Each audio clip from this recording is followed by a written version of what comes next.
Bom, na aula de hoje vamos estar vendo mais algumas considerações finais ali, né, sobre as máquinas de indução, começando aqui com a especificação do fator de serviço, né, que faltou da última aula.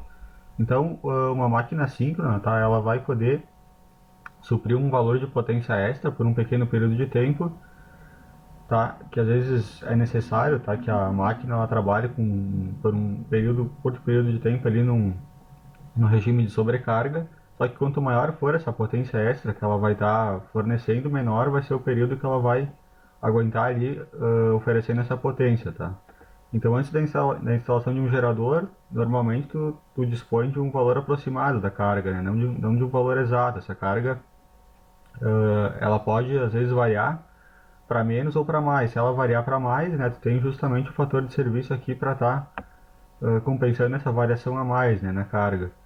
Então, o fator de serviço ele é definido como a potência máxima que essa máquina pode entregar, dividido pela potência de especificação nominal, né, da placa do gerador. Então, se o fator de serviço ele for, por exemplo, 1,15, então significa que a máquina ela poderá fornecer até 15% de potência a mais do que a potência nominal, tá? Isso aqui para um regime de sobrecarga. E o fator de serviço de uma máquina, ele propicia uma margem de erro para o caso de cargas estimadas impropriamente. Então tem que tomar cuidado aqui com a estimação da carga, né? Para não estar operando ali normalmente sempre nas condições ali de fator de serviço, né? Com potência a mais. Tá? Então sempre projetar a carga ali para o máximo possível ali tu ter o comportamento ali de que no regime permanente ela esteja consumindo ali o valor aproximado aí da potência nominal, tá? E não valores acima, né, da potência nominal. Então aqui tem o gráfico, tá, do curva do dano térmico de uma máquina síncrona típica, assumindo que os rolamentos já estão na temperatura de operação quando a sobrecarga é aplicada, tá? Então aqui no eixo X aqui a gente tem a corrente por unidade, tá? Aqui tu tem 1 PU, que seria a corrente nominal da máquina, e o tempo em segundos aqui ele tende a infinito, tá? Porque aqui é o tendo 1 PU, né, tu está na corrente nominal da máquina, logo o tempo que ela aguenta aqui teria que ser infinito, né, tem que ser indefinido. Mas se tu aplica, por exemplo, uma corrente de sobrecarga de 1,2 PU, tu vai ver que o tempo que o enrolamento aguenta aqui, ele bate aqui na ordem de 10 na 3 segundos, tá? Então, quanto maior a corrente elétrica, né, de sobrecarga, obviamente menor o tempo ali que ela vai aguentar antes que o enrolamento ele sofra algum dano térmico, né?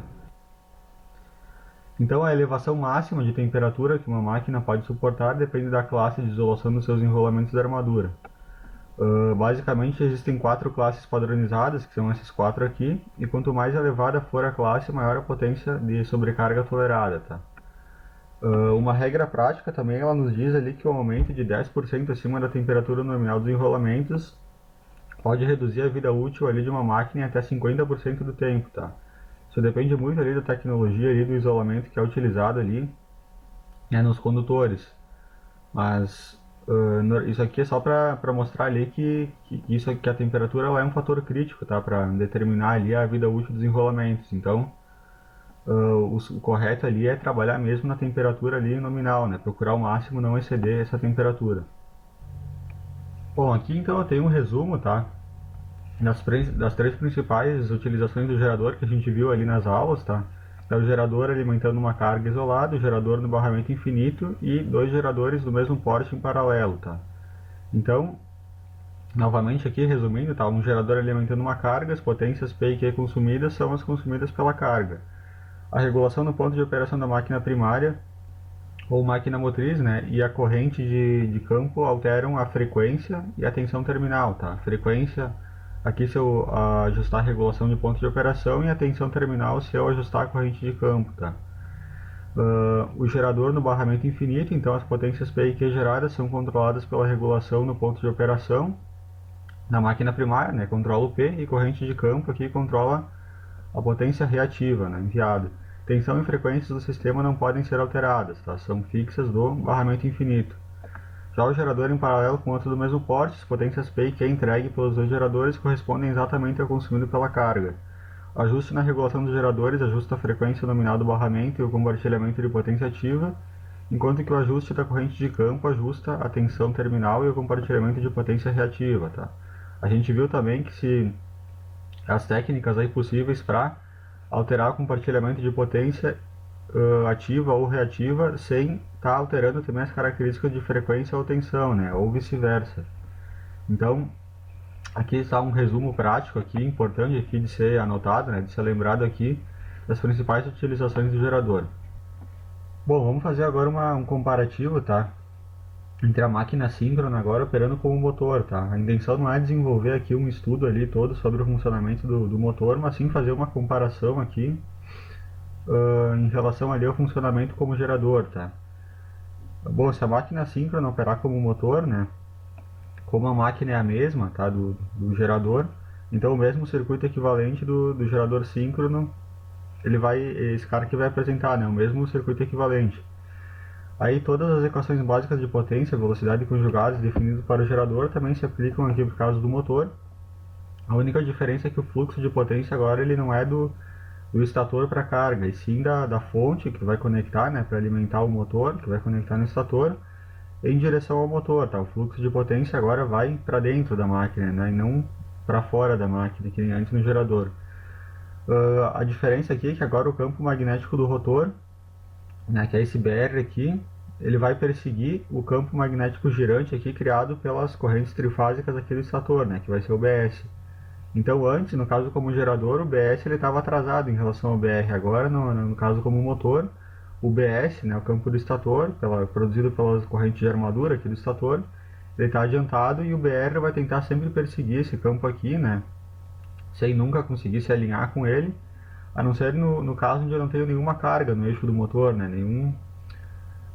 apesar que na verdade ali mesmo eu não tenho nenhuma carga, né, como eu tenho perdas ali por atrito, né, para fazer esse eixo girar, então o BR ele nunca vai estar exatamente em cima do BS, tá?